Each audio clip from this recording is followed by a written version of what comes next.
ఈ రోజు ఒక ప్రాముఖ్య విషయం అయితే మాట్లాడని ఆశిస్తూ ఉన్నాను. నేను దేవుని పాదాల దగ్గర కనిపెడుతున్నప్పుడు దేవుడు నాతో మాట్లాడిన ఒక మంచి మాట చదువుదాం. యెషయా గ్రంథం 35వ అధ్యాయం 1-2 వచనం చదువుకుంటాం. Book of Isaiah chapter 35 and verse 1-2.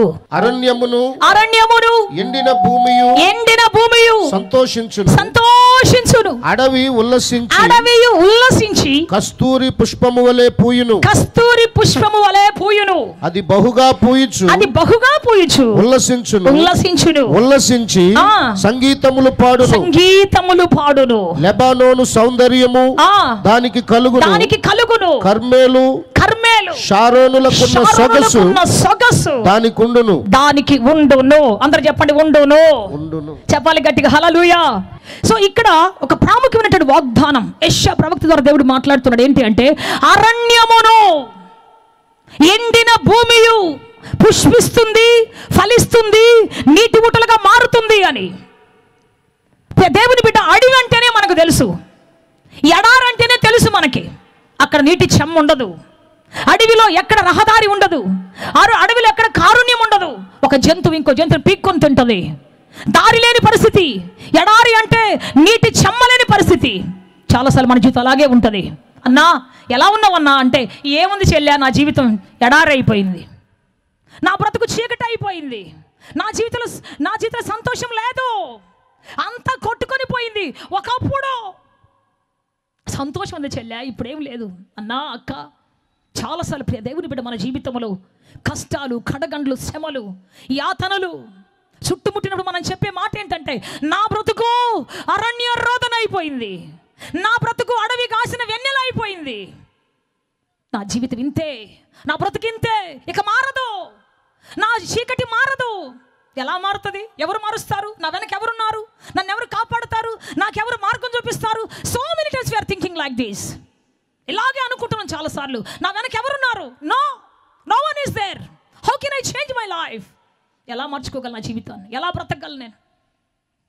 చాలాసార్లు ప్రియ దేవుని బిడ్డ మన యొక్క పరిస్థితులు చూసి మనం అలాగే అనుకుంటున్నాం, నా బ్రతుకు మారదు, నా జీవితం మారదు, నా జీవితం అద్భుతం జరగదు. బైబిల్లో ఒక వ్యక్తి ఉన్నాడు, అతని పేరు యెఫ్తా. న్యాయాధిపతుల గ్రంథం 11వ అధ్యాయంలో మనం చూస్తే అక్కడ ఒక వ్యక్తి గురించి మనం చదువుతూ ఉన్నాం. చదువుదాం ఒకసారి, త్వరగా చదవాలి. న్యాయాధిపతుల గ్రంథం, book of judges chapter 11 and verse 1-2. గిలాదు వాడైన యెఫ్తా పరాక్రమ గల బలాఢ్యుడు, అతడు వేశ్యకుమారుడు. గిలాదు యెఫ్తాను కనెను.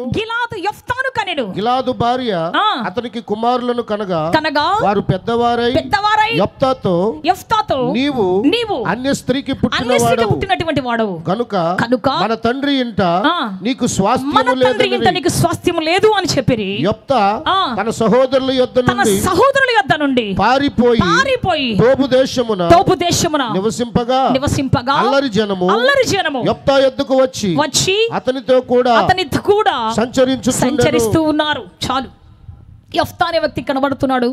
యెఫ్తా పేరు రాయగానే పరిశుద్ధాత్మ దేవుడు రాయించిన మాట ఏంటంటే, పరాక్రమం కలిగినటువంటి బలాఢ్యుడు.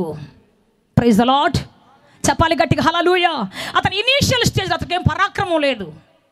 అతని గురించి చెప్పినప్పుడు అతని చరిత్ర అంధకారం, సిగ్గుచేటు, అవమానకరం. కొన్నిసార్లు మన చరిత్ర చెప్పాలంటే, మన గతాన్ని గురించి చెప్పాలంటే సిగ్గు. ఎందుకు అలా చేశాను నేను? మా అమ్మ ఎందుకు అలా చేసింది? మా నాయన ఎందుకు అలా చేశాడు? పల్లెటూరులో చాలా బాగుంటాయి మనకి. పట్టణాల్లో పోతే ఒక్కొక్కరి చరిత్ర ఎట్టుంటాయి అంటే గాఢంధకారం. పిల్లలు వాళ్ళ తల్లిదండ్రులకు చెప్పుకోలేరు. పల్లెటూరులో చాలా 90% బాగుంటాయి, చక్కగా పెళ్ళిళ్ళు చేసుకుంటారు, మరి చక్కగా బ్రతుకుతారు. కాబట్టి ఆ పిల్లలకి మా అమ్మ ఎవరో మా నాయన ఎవరో చెప్తారు వాళ్ళు. అక్కడ అట్లుండదు. ఎవరు నాయనో తెలియదు, ఎవరు అమ్మో తెలియదు. పరిస్థితి చాలా దారుణంగా ఉంటుంది. సో ప్రియ దేవుని బిడ్డ, ఒక వేశ్యకు పుట్టిన వ్యక్తికి ఎంత విలువ ఉంటుంది లోకంలో? ఒక వేశ్యకు పుట్టిన వ్యక్తికి ఎంత ఘనత ఉంటుంది లోకంలో అంటే జీరో.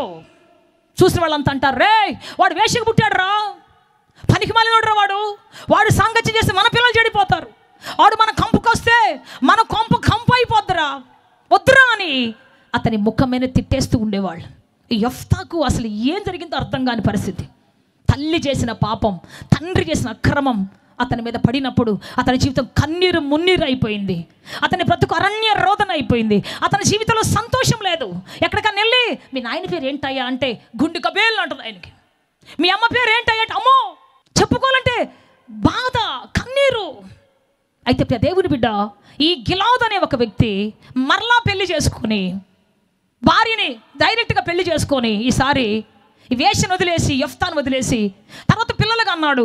వాళ్ళు ఎదిగిన తర్వాత అన్నారు, రే నువ్వు అన్యస్త్రీకి పుట్టినటువంటి వాడవరా, మా దగ్గర నీకు పాలు లేదు, వెళ్ళిపో అని తరిమి తరిమి తరిమి కొట్టారు. అది న్యాయాధిపతులు పరిపాలిస్తున్నటువంటి కాలం. కానీ ఒక్క న్యాయాధిపతి కూడా అతనికి న్యాయం తీర్చలేదు. ఒక్కరు కూడా రే అనాథగా పంపించేస్తున్నారేరా, మీ నాయనకి పుట్టినటువంటి వాడురా, కనీసం ఒక ఎకరం పొలం ఇవ్వండి అని చెప్పేసి చెప్పలేదు ఎవరు కూడా. అతను దిక్కులేని వాడిగా వెళ్ళాడు. అక్కడ దేవుని బిడ్డ టోబు అనే దేశానికి వెళ్ళి ఆ దేశంలో సంచరిస్తూ ఉన్నాడు.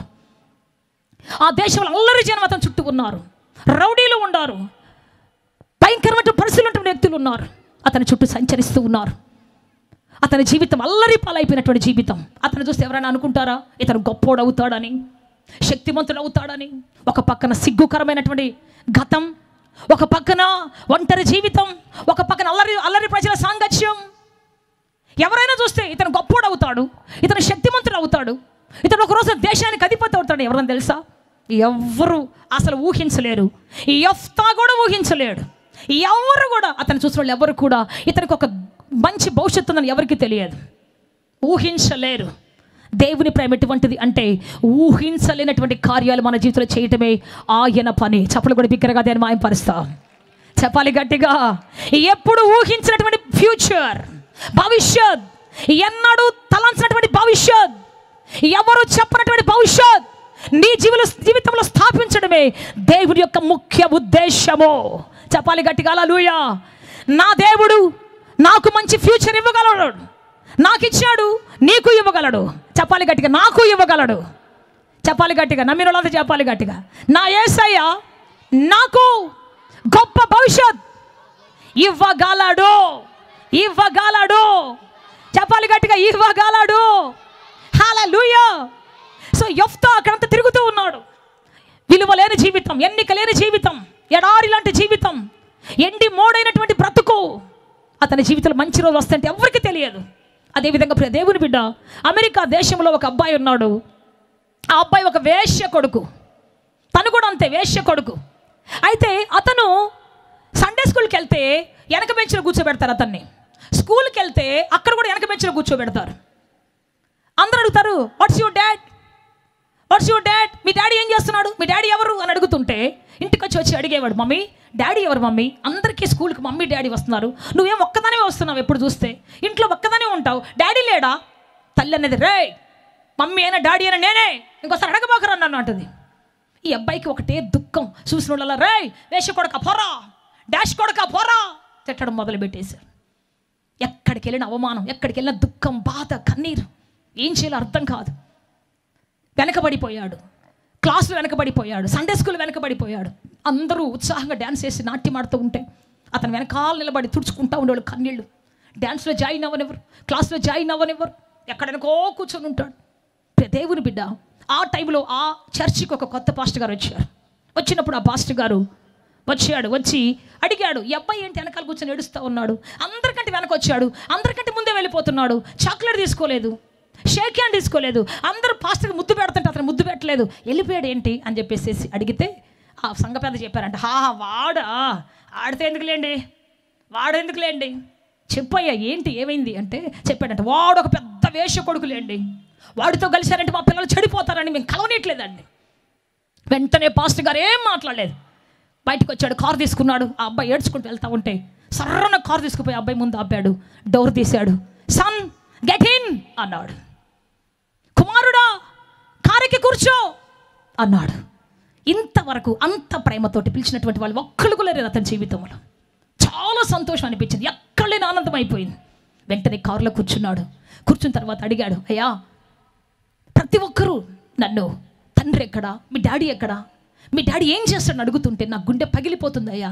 వీళ్ళెందుకు నన్ను వేశ్య కొడుక అంటున్నారు, అసలు వేశ్య అంటే ఏంటో కూడా నాకు తెలియదయ్యా అన్నప్పుడు ఆ పాస్టర్ గారు అన్నారు, ఎంతమంది అడిగినా నేను మాత్రం నీ తండ్రి ఎవరో అని అడగను అన్నాడు. ఎందుకు అడగవయ్యా అంటే నీ తండ్రి ఎవరో నాకు బాగా తెలుసు అన్నాడు. Praise the lord. ఈ అబ్బాయికి చాలా ఆసక్తి అయిపోయింది, కళ్ళు పెద్ద అయిపోయినాయి. పాస్టర్ నిజంగా మీరు అడగరా? ఎస్ నేను అడగను. ఎవరు మా డాడీ చెప్పండి అంటే, నీ తండ్రి ఎవరంటే భూమిని, ఆకాశాన్ని, సూర్యుడు, చంద్ర నక్షత్రాలను సృష్టించినటువంటి సృష్టికర్త యేసుని తండ్రి అని చెప్పాడు. చప్పలు కూడా బిగ్గరగా దాన్ని మాయపరుస్తా. చెప్పాలి గట్టిగా, హల్లెలూయా. యేసుని తండ్రి, సృష్టికర్త నీ తండ్రి. నీ తల్లి పాపం చేసిందో, నీ తండ్రి పాపం చేసిండో అది కాదు. దేవుడు తన చేతితో నిన్ను చేసుకున్నాడు, ఒక ప్రణాళికతో నిన్ను పుట్టించాడు ఇక్కడికి. నీ లైఫ్లో ఒక పర్పస్ ఉంది దేవునికి. You are having a special purpose in the sight of the lord.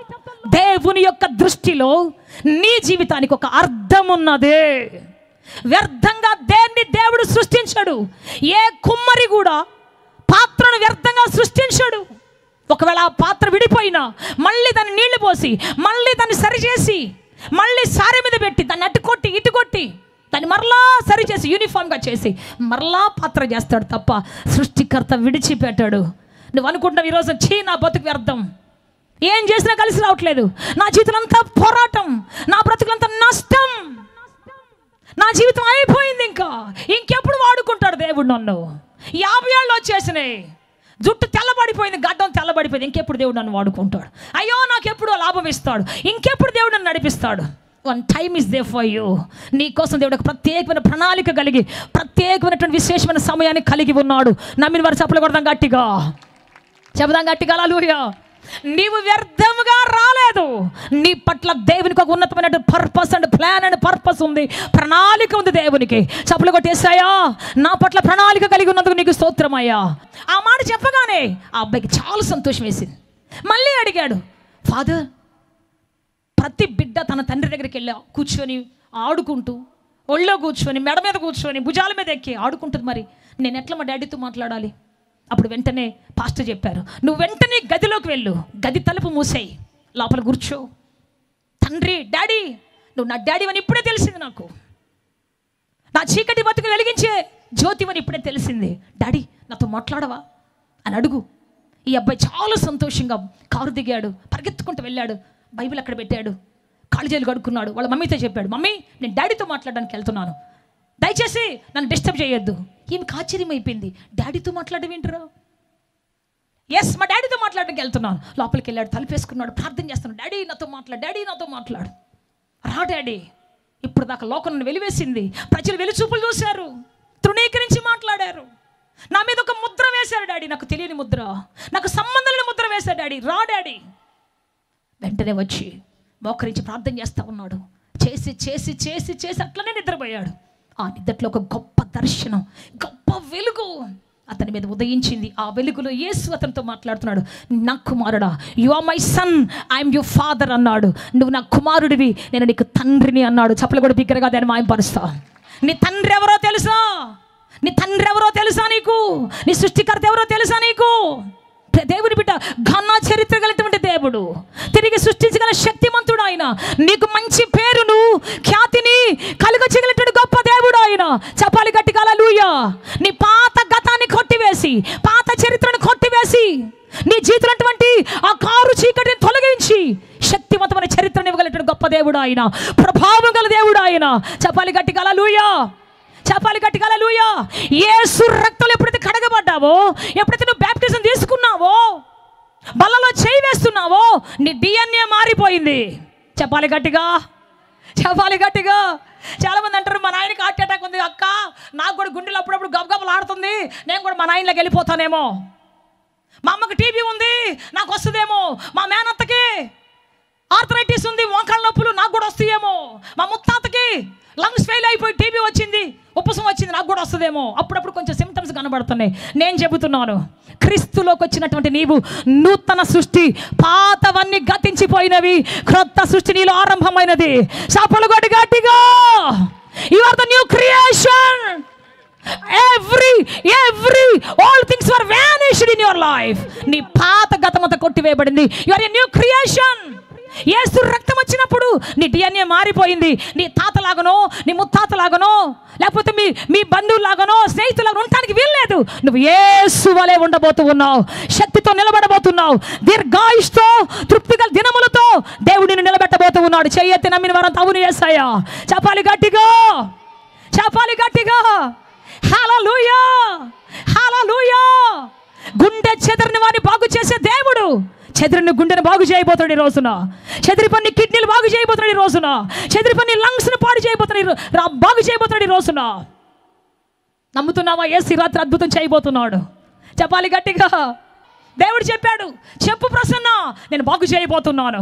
చెప్పు ప్రసన్న, చెదిరిన గుండెని నేను స్వస్థపరచబోతూ ఉన్నాను.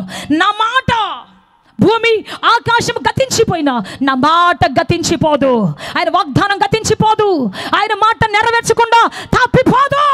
ఎస్ దేవుని బిడ్డ. అయితే అతను వచ్చాడు ఏడ్చుకుంటా దేవుడు చెప్పిన మాట గుండెలు వగిలిపెట్టాడు, ఏడ్చాడు. సంతోషంతో బయటకు వచ్చేసాడు. మమ్మీ, డాడీని కలిశాను మమ్మీ, డాడీని కలవటం ఏంటో, కలిశాను మమ్మీ నేను. ఆ రోజున స్కూల్కి వెళ్ళిపోయాడు. ముందు బల్లలో కూర్చున్నాడు, ఫస్ట్ బెంచ్లో కూర్చున్నాడు, గుండె నిండా గాలి పీల్చుకొని కూర్చున్నాడు. మాస్టర్కి ఏం అర్థం కావట్లేదు, కూర్చున్న స్టూడెంట్స్కి ఏం అర్థం కావట్లేదు. ఏంద్రా వెనకాల ఏడ్చుకొని కూర్చోడు. ముందుకు వచ్చేసాడు, వేష కొడుకు, డాష్ కొడుకు. అప్పుడు అన్నాడు, రేయ్ రారా, మా నాన్న ఎవరు నీకు తెలుసా అన్నాడు. మీ నాయన మా తెలుసులే. రే మేము చెప్తారు మా నాయన ఎవరు అనుకుంటున్నావు? మీ నాయన ఎవరో చెప్పు. మా నాన్న engineer, electrical engineer, current engineer. ఈ అబ్బాయి అన్నాడు, మీ నాయన బోడి కలెక్టర్, ఎలక్ట్రికల్ ఇంజనీర్. మా నాయన ఎవరో తెలుసా? సమస్త సృష్టిని వెలిగించేటువంటి, సూర్యుడిని సృష్టించేటువంటి ఇంజనీరు మా నాయన. ప్రైజ్ ది లార్డ్, హల్లెలూయా. నక్షత్రాలు సృష్టించినటువంటి మా నాయన, లోకాన్ని వెలిగించేటువంటి వాడు, లోకాన్ని వెలుగైనటువంటి వాడు మా నాయన. మీ నాయన బతికినంతకాలం ప్రేమిస్తాడు, మా నాయన చచ్చిపోయిన తర్వాత కూడా ప్రేమిస్తాడు నన్ను. చెప్పాలి గట్టిగా, హల్లెలూయా. కన్న తల్లిదండ్రులు కూడా మంచోడైతేనే ప్రేమిస్తారు. మంచోడు కాకపోతే రేయ్ నా కడుపు షడపుట్టావురా, పోరా అవతలకి అంటారా లేదా? మా నాన్న కూడా అన్నాడు నన్ను, నేను సేవకి వెళ్తుంటే నా శవం మీద అడిగేసిపో నువ్వు, నేను చచ్చినా రాబోకు నా దగ్గరికి, నా శవాన్ని కూడా చూడ నువ్వు రాకూడదు, నువ్వు నన్ను వదిలేసి సేవకు పోతున్నావు. చూసే వాళ్ళందరూ ఏమనుకుంటారు నాకు ఎంత చెడ్డ పేరు అని చెప్పేసి మా నాయన అంటే అట్నే ఏడ్చుకుంటూ వెళ్ళిపోయిన. పాపం మరి ఏం చేస్తావు, నాకు దేవుడి పిలిపట్ల వచ్చింది, మా నాన్న నన్ను అర్థం చేసుకోవట్లేదు, అలాగే వెళ్ళిపోయా. కానీ కొంతకాలానికి నాన్న నన్ను అర్థం చేసుకున్న తర్వాత, పరిచయం చూసిన తర్వాత వచ్చి నా బిడ్డ దగ్గర తప్ప నేను ఎవరి బ్యాప్టిజం తీసుకోనని బంగాళాఖాతంలో నేరుగా వచ్చి నా దగ్గర బ్యాప్టిజం తీసుకున్నాడు అండి. చప్పలు కూడా బిగ్గరగా నేను మాయంపరుస్తావు. నాన్నకు బ్యాప్టిజం ఇచ్చే కృపదేవుడు నాకు ఇచ్చారు. కన్న తండ్రికి బ్యాప్టిజం ఇచ్చే చాలామంది ఇచ్చి ఉంటారేమో, వాళ్ళలో నేను కూడా ఒక వ్యక్తిని, తండ్రికి బ్యాప్టిజం ఇచ్చే భాగ్యం దేవుడు నాకు ఇచ్చాడు. సో కన్న తల్లిదండ్రులు కూడా మన మాట వినకపోతే కొంతకాలము భరించి వదిలేస్తారు ఇంకా. కానీ దేవుడు ఎటువంటి వాడంటే నీ చివరి శ్వాస వరకు చేతులు చాపి నీ కోసం కన్నీరు గారుస్తూ పిలిచేటువంటి దేవుడు, నీ కోసం వెంబడిస్తూ ప్రతి నిమిషం పరితపిస్తూ నడిచేటువంటి ఒకే ఒక దేవుడు మనం ఆరాధిస్తున్నటువంటి యేసయ్య. చప్పలు కూడా బిగ్గరగా నేను మాయంపరుస్తా. చెప్పాలి గట్టిగా హల్లెలూయా. నీ చివరి శ్వాస వరకు ఎప్పుడైనా వస్తావేమో, నా బిడ్డ తిరుగుతావేమోనని ప్రేమతో, ఆప్యాయతతో, దయా దాక్షిణ్యముతోటి ఆయన నీ వెనకానే నీతోనే రావాలని ఇష్టపడుతున్నాడు, నీతోనే ఉంటున్నాడు ఆయన. ప్రైజ్ లార్డ్, హల్లెలూయా. సో ఈయన పిలిచాడు, మా డాడీ ఎంత గొప్పోడు అని చెప్పాడు. ఆ రోజు నుంచి ముందు బెంచ్లో కూర్చున్నాడు, బాగా చదవటం నేర్చుకున్నాడు, బాగా చదువుతున్నాడు, సండే స్కూల్కి వెళ్ళి అందరికంటే ముందు పాట పాడుతున్నాడు, దేవుని గురించి స్తుతించడం మొదలుపెట్టాడు. ఆ తర్వాత చూస్తే ఆయన ఏమయ్యాడు అంటే అమెరికా దేశంలో టెన్నెన్సీ అనే ఒక రాష్ట్రం ఉంది, రాష్ట్రానికి గవర్నర్ అయ్యాడు. ఆయన పేరు బెన్ హూపర్. మీరు ఒకవేళ గూగుల్లో కొట్టి చూస్తే మీకు వస్తుంది బెన్ హూపర్. అతను టెన్నెన్సీ రాష్ట్రానికి గవర్నర్గా మార్చబడ్డాడు. అన్ అన్వాంటెడ్ బాయ్ అనేటువంటి ఒక బుక్ రాసుకున్నాడు, పనికి రాని ఒక బాలుడు అని. దానిలో ఆయన రాశాడు, ఆ రోజు సంఘ కాపరి యేసు నా తండ్రి అని చెప్పుండకపోతే, నా అరణ్య బ్రతుకుని మార్చే గొప్ప దేవుడు అని చెప్పుండకపోతే, నా ఎడారిలో ప్రవహించేటువంటి నీటి ఊట అని చెప్పుండకపోతే ఎడారిలోనే చచ్చిపోయేవాడిని నేను, కుమిలి చచ్చేవాడిని, లేదంటే హంతకున్నాయి చంపేవాడిని. ఈరోజు హంతకులు ఎవరో తెలుసా? అమెరికా దేశాల మధ్య ఒక యవనస్తుడు వచ్చేసి స్కూల్లో చిన్న పిల్లలు చదువుకుంటూ ఉంటే గన్ తీసుకుని వచ్చాడు, పట కాల్ చేశాడు. టీచర్ పిల్లలు మొత్తాన్ని కాల్ చేశారు. 5 నిమిషాలు రక్తం మడుగైపోయింది అదంతా. వాడిని పట్టుకొని తీసుకుపోయి అడిగారు, ఎందుకురా చంపావు? చిన్నపిల్లలు రా, వాళ్ళు నీకు అన్యాయం చేశారని అడిగితే చెప్పాడు, నాకు దక్కని ప్రేమ వాళ్ళకు దక్కితే మాత్రం నేను ఊరుకోను. మా తల్లి నన్ను పెళ్లి చేసుకున్న తర్వాత మా నాయన ఇద్దరు విడిపోయి, ఆమె ఒకరిని పెళ్లి చేసుకుంది, ఈయన ఒకటి పెళ్లి చేసుకున్నాడు. అక్కడికి పోతే ఆమె రానిదు, ఇక్కడికి పోతే ఈయన రానిడు. అనాథలాగా పెరిగాను. అందరు ఎవరైనా తల్లిదండ్రులు ఇద్దరు బిడ్డను పట్టుకొని పోతుంటే కసి రేగిద్ది నాలో, కక్ష పెరుగుతుంది నాలో, కాల్చేయాలనిపిస్తుంది వాళ్ళని. దేవుని బిడ్డ ఈయన అంటాడు, బెన్ హూపర్ అంటాడు, నేను హంతకుండా అయిపోయేవాడిని ఒకవేళ నన్ను కానీ యేసుప్రభు ప్రేమకు పరిచయం చేయకపోతే, క్రీస్తు ప్రేమకు తన దాసుడు కానీ చేయకపోతే లోకంలో ఎంతోమంది చంపే కిరాతకుండా అయిపోయేవాడిని. ప్రియ దేవుని బిడ్డ, ప్రేమ లేని చోట కర్కశత్వం ఉంది, ప్రేమ లేని చోట వేటాడే స్వభావం ఉంది, ప్రేమ లేని చోట రక్తపాతం సృష్టించే అనుభవం ఉంది. అయితే బెన్ హూపర్ అంటాడు, నేను ఒక గొప్ప వ్యక్తిగా మారాను, సమాజానికి పనికొచ్చి ఒక వ్యక్తిగా మారాను. కారణం యేసు నా అరణ్య రోధనను మార్చాడు, నా ఎడారి బ్రతుకును మార్చాడు, నీటి ఊటకు నాలో వచ్చాడు, నా బ్రతుకును మార్చాడు. అందుకే నేను అనేకులకు పనికొచ్చి ఒక పాత్రగా మారాను అంటాడు. చెప్పలు కూడా బిగ్గరగా దాన్ని మాయంపరుస్తావు. దావీదు 10 తంతుల సితారతో ప్రభుని స్తుతించేవాడు, 10 వేళ్లతోటి.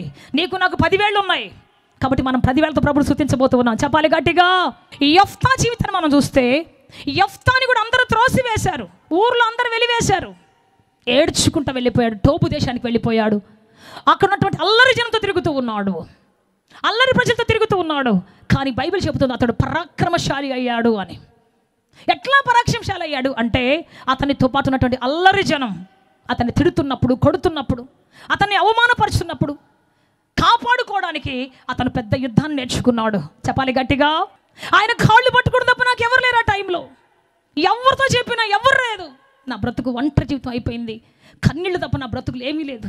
అటువంటి రౌడీలతో పోరాడుతున్నప్పుడు, అటువంటి గుండాలతో పోరాడుతున్నప్పుడు పిచ్చి ధైర్యం నా జీవితంలో వచ్చేసింది, పిచ్చి ధైర్యం వచ్చేసింది. దేవుడి దగ్గర ఉంటూ నేర్చుకున్నాను నేను. అందుకే చెబుతున్న, సమస్య వచ్చిందా పారిపోవద్దు, కష్టం వచ్చిందా చెయ్యి. నాకెందుకు ఈ కష్టం వచ్చింది, దేవుడు నాకెందుకు ఈ శ్రమ పెట్టాడు, నాకేనా, పక్కింటి వాళ్ళు చాలా బాగున్నారు, వీళ్ళు బాగున్నారు, నాకెందుకు ఈ శ్రమ రావాలని అనొద్దు. Don't say like that. Why this problem coming to my life. ఎందుకు వచ్చింది అంటే, బంగారానికి సమస్య ఎందుకు వస్తుంది? శుద్ధ సువర్ణంగా మారటానికే సమస్య వస్తుంది. నువ్వు శుద్ధ సువర్ణంగా మార్చబడాలి అంటే, నిన్ను రాజముద్రగా చేయాలి అంటే, రాజకీయ మకుటంగా చేయాలి అంటే, మామూలు బంగారంగా నిన్ను ఉంచడు దేవుడు. నిన్ను తీసుకొని పోయి భయంకరమైన కొలిమిలో వేస్తాడు దేవుడు ఖచ్చితంగా. నాకెందుకు ఈ కొలిమి? Why this furnace to me father? ఎందుకయ్యా నాకు ఈ కొలిమి అంటే, దేవుడు అంటాడు, నిన్ను మామూలుగా ఉంచడం నాకు ఇష్టం లేదు బిడ్డ, నిన్ను శుద్ధ సువర్ణంగా మార్చాలని ఇష్టపడుతూ ఉన్నాను. నువ్వు రాజకీయ మకుటంగా మారాలి, నా చేతిలో రాజముద్రగా మారాలి. చెప్పాలి గట్టిగా హల్లెలూయా, చెప్పాలి గట్టిగా హల్లెలూయా. అందుకే కొలిమి నీకు, అందుకే సమస్య నీకు. మా వైపు అన్ని రొయ్యల చెరువులు ఉంటాయి, చేపల చెరువులు ఉంటాయి నెల్లూరు సైడ్ అన్ని. ఆ రొయ్యల చెరువులు వేసినప్పుడు అంట, వాటిలో ఒక రకమైన చేపలు వదులుతారు, తుళ్ళులు అంటారు వాటిని, తుళ్ళులు. వాటిని వదిలినప్పుడు ఏమవుద్దంటే, అది పావులాగా ఉంటుంది చూడ్డానికి. అదేం చేస్తుంటే తిరుగుతూ ఉంటుంది చెరువు అంతా. ఈ రొయ్యలు మేత తిని హాయిగా పడుకుంటుంది కొన్నిసార్లు. ఇప్పుడు వెంటనే ఈ తుళ్ళుని చూడగానే, చేపను చూడగానే, అమ్మో ఏదో వచ్చేసిందని చెప్పేసి పరుగు పరుగు పరుగు పరుగుని చెరువు అంతా తిరుగుతూ ఉంటాయి. తింటాం పరిగెత్తటం, తింటాం పరిగెత్తటం. వెంటనే మంచి కౌంట్ వస్తుంది, మరి వ్యాపారికి మంచి లాభం వస్తుంది. చెప్పలు కూడా విగ్రహంగా పరుస్తా. చెప్పాలి గట్టిగా. శ్రమల కొలిమి నీ జీవితంలో వచ్చిందా? సమస్యల కొలిమి నీ జీవితంలో వచ్చిందా? నీ చుట్టూ బాధించేవారు ఉన్నారా? కష్టపెట్టేవారు ఉన్నారా? నీ బ్రతుకుని వేటాడేవారు ఉన్నారా? హేళి చేసేవాళ్ళు ఉన్నారు, ఎగతాళి చేసేవాళ్ళు ఉన్నారా? దిగులు పడకు, అదే నీ బ్రతుకుని హెచ్చించబోతున్నది. నీలో క్రొత్త ధైర్యాన్ని తీసుకురాబోతున్నది, నీలో క్రొత్త ఊటను ఉపక చేయబోతూ ఉన్నది. నీకు తెలియని క్రొత్త వ్యక్తిని నీలోంచి బయటికి తీసుకొని రాబోతూ ఉన్నది. చెప్పాలి గట్టిగా హల్లెలూయా. నిన్ను బాధించేవారు లేకపోతే, చెప్పండి, నిన్ను గణపరిచేవారు కూడా ఉండరు. నిన్ను బాధించేటువంటి ఉలి శిల్పకారులు లేకపోతే నువ్వు ఎప్పటికీ శిల్పాన్ని కాలేవు. శిల్పకారుడు కొట్టే దెబ్బ భయంకరంగా గాయం చేయొచ్చు, కానీ ఆ దెబ్బే ఒకరోజు నిన్ను ఒక రోల్ మోడల్గా, ప్రపంచం చూసే విధంగా ఒక గొప్ప శిల్పంగా నిన్ను నిలబెట్టబోతూ ఉన్నది. చెప్పలు కూడా బిగ్గరగా నేను మాయంపరుస్తా. చెప్పాలి గట్టిగా. కష్టాలు శ్రమలను మౌళ్ళు చేయబోతున్నాయి, బాధలను మౌళ్ళు చేయబోతున్నాయి, క్రొత్త వ్యక్తిని తీసుకొని రాబోతున్నాయి. నీ జీవితంలో క్రొత్త జీవితాన్ని తీసుకొని రాబోతూ ఉన్నాయి. చెప్పాలి గట్టిగా హల్లెలూయా. సింహం రాకపోతే, దావీదు యొక్క మందలోంచి ఆ గొర్రెను ఎత్తుకొని పోకపోతే, అతడు సింహాన్ని జయించే వీరుడని ప్రపంచానికి అర్థమయ్యేదే కాదు. ఆమేన్. అందరూ ఉంటారు, దావీదు 24 గంటలు ఆరాధన చేస్తావు, మేమందరం ఏమేమో చిన్న చిన్న మిస్టేక్ చేసినా నువ్వు ఎప్పుడు సితార తీసుకొని, యేసయ్యా నా కాపరి నువ్వేనయ్యా, యెహోవా నా కాపరి నువ్వేనయ్యా అంటావు. ఏడి నీ కాపరి? Where is your shepherd? నీ మందలోకి ఎందుకు వచ్చింది? సింహం ఎందుకు వచ్చింది? నీ గొర్రెని ఎందుకు తీసుకొని పోయింది? ఈ కర్మ నీకెందుకయ్యా? మేమందరం బాగున్నాం కదా. చాలాసార్లు దేవుని బిడ్డ భక్తిలో నిన్నే సమస్య తాకొచ్చు, యథార్థంగా సేవ చేస్తున్న నీకే భయంకర సమస్యలు రావచ్చు, నమ్మకంగా పరిగెత్తుతున్న నీకే కష్టాలు రావచ్చు, ఆకలి బాధ రావచ్చు, కన్నీళ్లు రావచ్చు. ఎందుకు అంటే నీలో ఉన్నటువంటి ఒక హీరోని, నీలో ఉన్న ఒక పరాక్రమశాలిని బయటికి తీయడానికి దేవుడు అనేక శ్రమలు అనుమతిస్తూ ఉన్నాడు. చప్పుడు కూడా బిగ్గరగా దాన్ని మాయంపరుస్తాం. చెప్పు గట్టిగా. దావీదు అప్పటి వరకు సింహాలు జయించే వీరుడు అని ఎవరికి తెలియదు. సింహం వచ్చింది, ఆ వీరుడి తలుపు తీసింది, బయటికి వచ్చింది. ఆ తర్వాత అది చనిపోయింది, కానీ అతనికి ఒక చావని చరిత్రను మిగిలించింది. ఏంటి అంటే చిన్న వయసులో సింహాన్ని ఒట్టి చేత చీల్చినటువంటి వీరుడు అని ప్రపంచ రికార్డులో స్థాపించబడింది. ఇప్పటి వరకు ఆ రికార్డు బ్రేక్ చేసినటువంటి ఒక్కరు కూడా లేరు. అన్బ్రేకబుల్ హిస్టరీ, పగిలిపోయినటువంటి హిస్టరీని దావీదు యొక్క చరిత్రలో రాసి పెట్టిపోయింది. చప్పుడు కొడదాం గట్టిగా హల్లెలూయా. నీ చుట్టూ సమస్యలా, శత్రువులా, గేలి చేసేవాళ్ళ, సమస్యలు సృష్టించేటువంటి వాళ్ళ, నిందించేవాళ్ళ, అవమానపరిచేవాళ్ళ, దిగులు పడక ప్రియ సహోదరుడా, దిగులు పడక ప్రియ తల్లి. నీ నిందకు ప్రతిగా రెట్టింపు ఘనతను ప్రభు ఇవ్వబోతూ ఉన్నాడు. నీ అవమానాన్ని ప్రతిగా రెట్టింపు ఆశీర్వాదం ప్రభు నీకు ఇవ్వబోతూ ఉన్నాడు. చెప్పాలి గట్టిగా హల్లెలూయా, చెప్పాలి గట్టిగా హల్లెలూయా, హల్లెలూయా. ఎస్ ప్రియ దేవుని బిడ్డ, అందుకే చెబుతున్న ఈ రోజున సమస్య వచ్చింది, కష్టం వచ్చిందంటే నేనేదో పాపం చేశాను, నువ్వేదో పాపం చేసావని కాదు. దేవుడు పంపించే ప్రతి శ్రమ వెనుక ఒక సిరి, ఒక నిధి, ఒక ట్రెషర్ ఉంది నీ జీవితంలో. ఆ ట్రెషర్కి అధికారి కాబోతున్నావు నువ్వు. సో ఎందుకు యెఫ్తాకి సమస్యలు? ఎందుకు అతను ఆదరించేవారు లేరు ఆ టైంలో, ప్రేమించేవారు ఆ టైంలో? ఎవరైనా వచ్చి నాయన కడుపులో అన్నం తిందుకని రా నాయన అని చెప్పేసి ఒకవేళ ఒక ముద్ద పెట్టుంటే హాయిగా తిని నిద్రపోయేవాడే. ఎవరు లేరు అతనికి, నో వన్ ఈస్ దేర్. అందుకని అతను ఏం చేశాడంటే తనలో తానే తను ఎలా రెస్క్యూ చేసుకోవాలి, ఎలా కాపాడుకోవాలి, ఈ రౌడీ నుంచి, గుండాల నుంచి ఎలా కాపాడుకోవాలి నేర్చుకుంటూ ఉన్నాడు. యుద్ధం నేర్చుకుంటూ ఉన్నాడు, పరిగెత్తుతున్నాడు. నువ్వు ఎవరి మీద ఆధారపడి బ్రతకాలి దేవుడికి ఇష్టం లేదు, కానీ అనేకులకు ఆధారమైన వ్యక్తిగా చేయాలని దేవుడు ఆశిస్తూ ఉన్నాడు. ఆమేన్. నీకేదో ఆయుధం ఇచ్చి దీంతో కాపాడుకున్న నాయన అని చెప్పటం లేదు, కానీ నిన్నే గండ్రగొడ్డలిగా, ఆయుధముగా, పదునైనటువంటి రెండంచుల ఖడ్గంగా చేయాలని దేవుడు ఆశిస్తూ ఉన్నాడు. చప్పుడు కూడా బిగ్గరగా దాన్ని మాయంపరుస్తాం. ఇర్మియాను చూసి దేవుడు అంటాడు, Jeremiah you are my weapon, నీవు నా ఆయుధానివి, నువ్వు నా గండ్రగొడ్డలివి, యు ఆర్ మై ఆక్స్ అంటాడు. ఆయన అంటాడు, నేను బాలున్నాయా, మాట్లాడలేనయ్యా, నా చేత కాదయ్యా, బాలున్నాయా, నన్ను సేవ చేయమంటావేంటయ్యా, నాకెక్కడ కుదురుద్దయ్యా. నేను కూడా అలాగే నా దేవుడి దగ్గర ఆడపిల్లనయ్యా, నన్ను కోరుకుంటావేంటయ్యా. ఈ దుందరాల పళ్ళు ఆ కాలువ గట్ల మీద ఆడుకొని ఆ పచ్చిమిరకాయలు కోసుకుంటూ పత్తి తీసుకుంటున్నా నేనెందుకు అయ్యా? నీకు గొప్పోళ్ళు ఉన్నారయ్యా, శక్తి కలిగిన వాళ్ళు ఉన్నారు, అందమైన వాళ్ళు ఉన్నారు, బ్యూటిఫుల్, అన్ని విషయాలు నాకంటే శ్రేష్ఠులు, నాకంటే బాగా చదువుకులు మా ఊరిలో చాలామంది ఉన్నారు. అదిగో పలానోళ్ళు బాగుంటారు. దేవుడు చెప్పాడు, నువ్వు ఆడపిల్ల నాకు చెప్పాల్సిన అవసరం లేదు. I know that you are a girl, but you have to know who I am, what I am. నువ్వు ఆడపిల్ల నాకు తెలుసు, కానీ నేనెవరో నువ్వు తెలుసుకోవాలి. చెప్పాలి గట్టిగా. పనికి రాని పాత్రను ప్రశస్తమైన పాత్రగా చేయగలిగే నా చేతి నైపుణ్యం నువ్వు తెలుసుకోవాలి. నీ మీద నమ్మకంతోటో, నీ బలం మీద నమ్మకంతోటో, నీ శక్తి మీద నమ్మకంతోటో, నీ టాలెంట్ మీద నమ్మకంతోటో పిలవట్లేదు, కానీ నా మీద నమ్మకంతోటో నిన్ను పిలుస్తున్నాను. నువ్వు నడుస్తావని కాదు, నేను నడిపించగలను నమ్ముతున్నాను అంటాడు దేవుడు. చప్పలు కూడా బిగ్గరగా దాన్ని మాయంపరుస్తా. ఇంతమంది సేవకులు వీళ్ళందరూ వాళ్ళ బలాన్ని బట్టి సేవ చేయట్లేదు నాకు తెలుసు. ఎవరైనా చెప్తారు నా బలం, నా శక్తి, నా సామర్థ్యం. నో, ఇదంతా ఎవరి పవర్, ఎవరి శక్తి? ఎన్నిసార్లు కింద పడినా తిరిగి లేపేది ఏ శక్తి? ఎన్నిసార్లు బార్ల పడినా ఎవరు లేపుతున్నారంటే that's God alone, Jesus Christ alone. Yesu మాత్రమే ఉత్తేజపరుస్తున్నాడు, యేసు మాత్రమే లేపుతున్నాడు, యేసు మాత్రమే తల పైకెత్తి ఎక్కడ సిగ్గుపడ్డామో, ఎక్కడ అవమానపడ్డామో, ఎక్కడ నిందించబడ్డామో అక్కడే before the same people, before the same place God is exalting us. అదే ప్రజల ముందు దేవుడు మమ్మల్ని హెచ్చిస్తున్నాడు కాబట్టి ధైర్యంగా ఈరోజు సేవ చేయగలుగుతున్నాం. చప్పలు కొట్టి అందరం దేవుని మాయంపరుస్తాం. చెప్పాలి గట్టిగా హల్లెలూయా. దుందిరాల పాడు మౌనాన్ని వీడాలి 3 రోజుల్లో. నీ నోరు రాయిస్తున్న కలం వలె నీ నాలుక కదలాలని దేవుడు ఆశిస్తున్నాడు.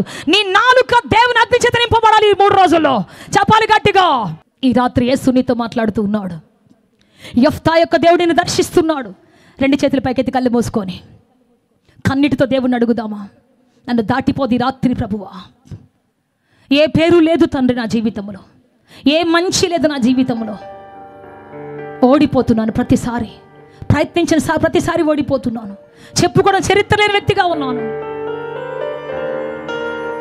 నా జీవితం అద్భుతం చేయవా తండ్రి. నా సేవలో సాటిస్ఫాక్షన్ లేదయ్యా, నా విశ్వాస జీవితంలో సాటిస్ఫాక్షన్ లేదయ్యా, నా వ్యాపారంలో సాటిస్ఫాక్షన్ లేదయ్యా. ఒక్కసారి నన్ను దర్శించవా తండ్రి, అద్భుతం చేయండి తండ్రి. అందరూ చెబుదాం యేసయ్యా మీకు స్తోత్రం, హల్లెలూయా హల్లెలూయా. అందరూ ఏక మనసుతో నోరు తెరిచి అడుగుదాం. మనుషులు అడిగి అడిగి అలసిపోయావేమో, తిరిగి తిరిగి తిరిగి తిరిగి నీ కాళ్ళు చచ్చుబడిపోయినాయేమో. ఈ రాత్రి నీ తట్టు తిరిగే దేవుడు నీ ఎదురు నిలబడి ఉన్నాడు. నీ తట్టు తిరిగి ఆదరించే దేవుడు నీ పక్క నిలబడి ఉన్నాడు. గ్లోరీ జీసస్, హల్లెలూయా హల్లెలూయా హల్లెలూయా హల్లెలూయా. నోరు తెరుస్తావా? మౌనంగా వెళ్ళిపోద్ది రాత్రి గ్రౌండ్ విడిచిపెట్టి. ఎవరు అటు తిరగొద్దు. ప్రతి ఒక్క నోరు తెచ్చేసి అడిగే గడియ, ప్రతి ఒక్క నోరు తెచ్చి నీ సమస్య గురించి మాట్లాడే గడియ. నోరు తెరు గట్టిగా, యేసయ్యా జీసస్ క్రైస్ట్. నా ముఖాన్ని చెక్కుముకి రాతిగా మార్చవా తండ్రి. నా గతాన్ని కొట్టివేయడు తండ్రి, నా పాపపు గతాన్ని కొట్టివేయడు తండ్రి. వెలుగుమయమైన ప్రపంచము తండ్రి, వెలుగుమయమైనటువంటి భవిష్యత్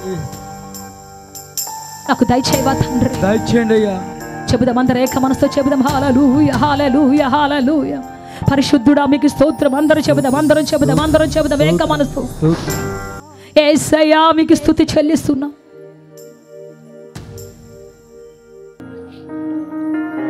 మీ ప్రజలను మీరు లేవనెత్తి సంధించి బ్రతికించుమని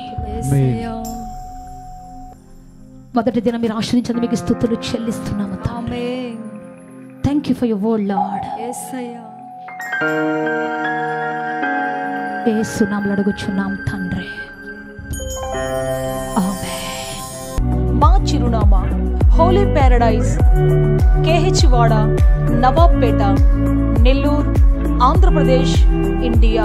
మా ఫోన్ నంబర్లు 9247807631 మరియు